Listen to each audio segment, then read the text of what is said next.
المباراة ما يمكن أن نستنتج منها هي النقاط الثلاث، وهذه النقاط الثلاث في غاية الأهمية لأنها تعطيك صدارة المجموعة قبل أن تلعب المباراة الأخرى غدا إن شاء الله في مركب محمد الخامس في الدار البيضاء بين مالي وزامبيا.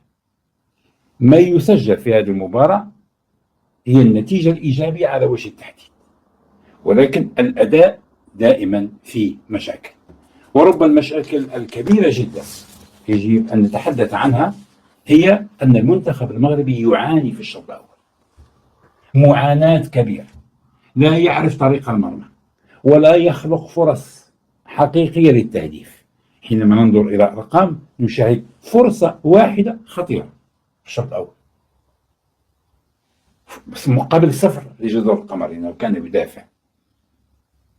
هذا ما أعطانا استمرارية في المعاناة في الشوط الأول. سأعطيكم بعض المباريات فقط في 2025، لن أتحدث عن 2024 أو 2023. المباريات هي كالتالي: آخر مباراة عانينا فيها وسجلنا في الأنفاس الأخيرة هي مباراة موزمبيق، كانت يوم 14 نوفمبر.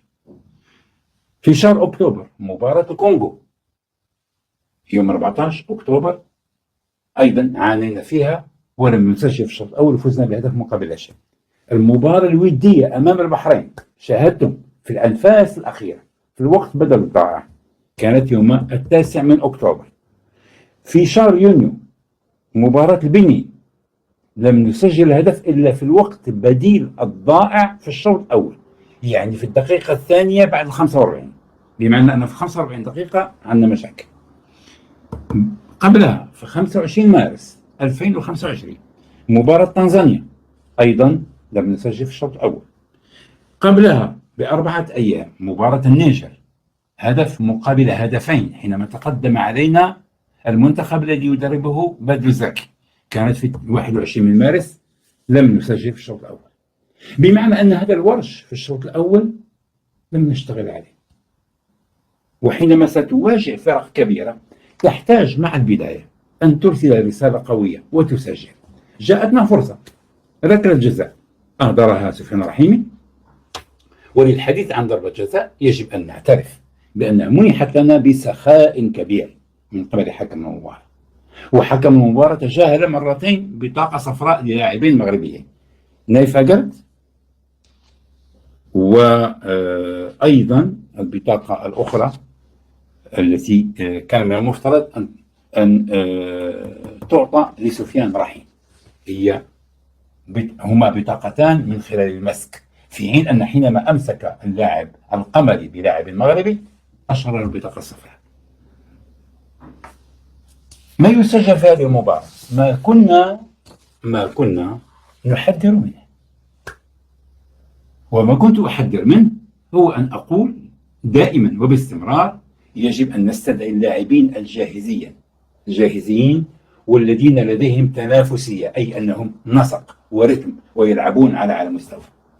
لاحظتم ماذا حدث؟ عدنا إلى صورة كأس العالم، إصابة رومان سايس الذي خرج مصابا.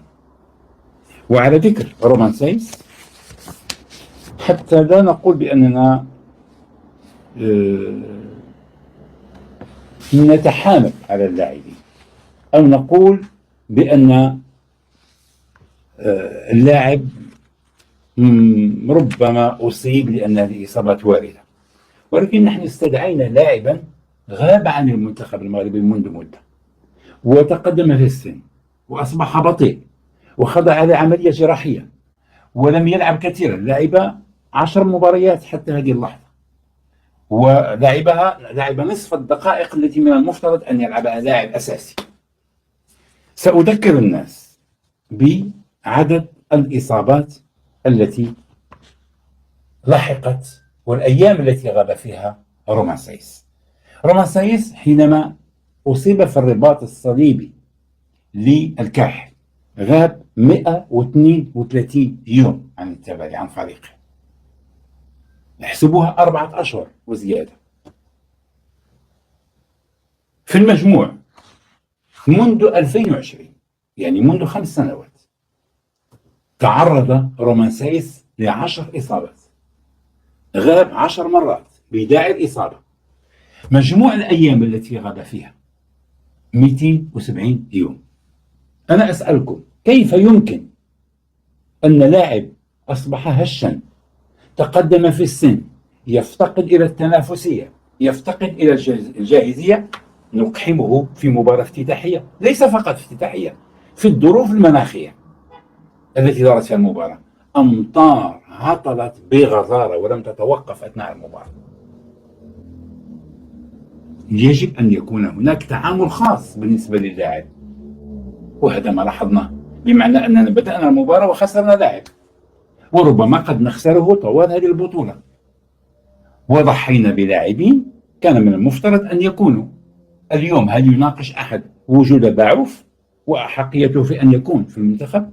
لماذا لا نستدعي لاعب جاهز ونستدعي لاعب عائد من إصابة ولم يلعب كثيرا بدعوى أن لديه الخبرة وأنه سينفعنا في غرفة تغيير الملابس؟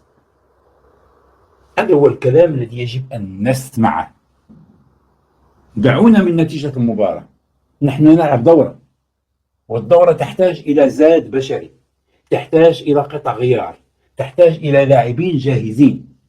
أن تكون في البطولة تدخلها بقوة، أن يعرف الناس على أنك تلعب هذه المباراة وتلعب مباراة ثانية وثالثة ورابعة، لأن هناك في المجموع 7 مباريات إذا كنت تريد أن تفوز. والرجل لديه الخبرة وعاش هذه المأساة